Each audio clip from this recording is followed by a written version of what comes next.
Emmett Till. Emmett Louis Till was born July the 25th, 1941.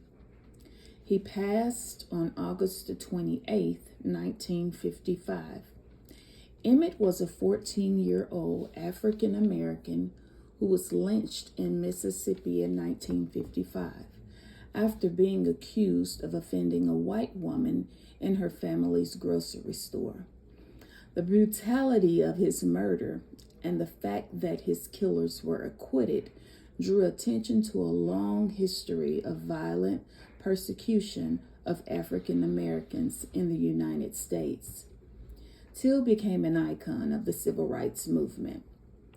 Till was born and raised in Chicago, Illinois. During summer vacation in August of 1955, he was visiting relatives near Money, Mississippi, in the Mississippi Delta region.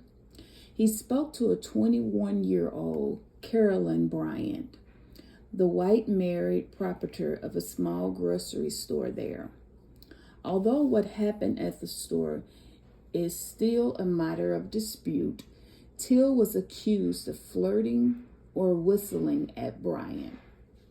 Till's interaction with Bryant perhaps unwittingly violated the unwritten code of behavior for a black male interacting with a white female in the Jim Crow era.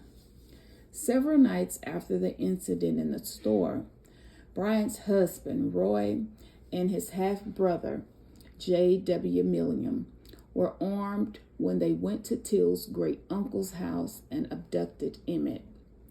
They took him away and beat and mutilated him before shooting him in the head and sinking his body in the Tallahatchie River.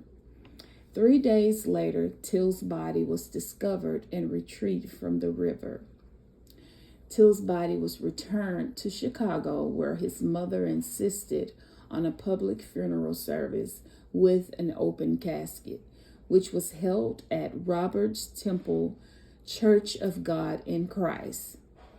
It was later said that the open coffin funeral held by Mamie Till Bradley exposed the world to more than her son Emmett Till's bloated and mutilated body.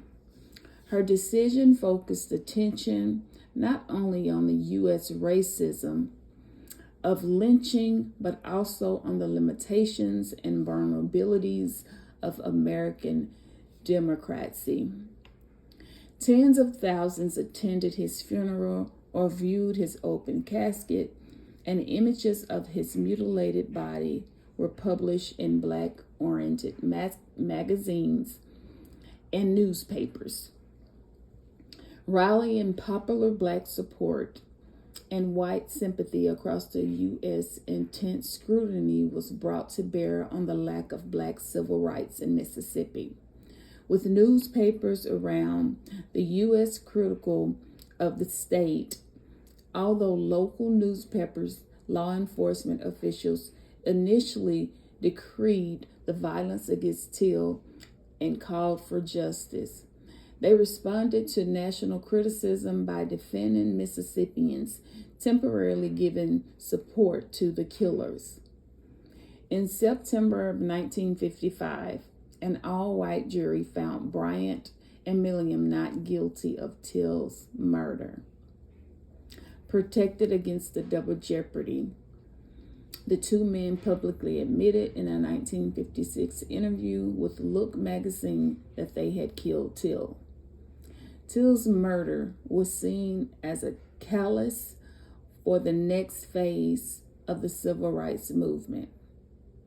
In December of 1955, the Montgomery bus boycott began in Alabama and lasted more than a year, resulting eventually in a U.S. Supreme Court ruling the segregated buses were unconstitutional according to the historians. Events surrounding Emmett Till's life and death continue to resonate. An Emmett Till Memorial Commission was established in the early 21st century the Sumner County Courthouse was restored and included Emmett Till's center. 51 sites in Mississippi Delta are memorized as associated with Till's death. We honor you, Emmett Till.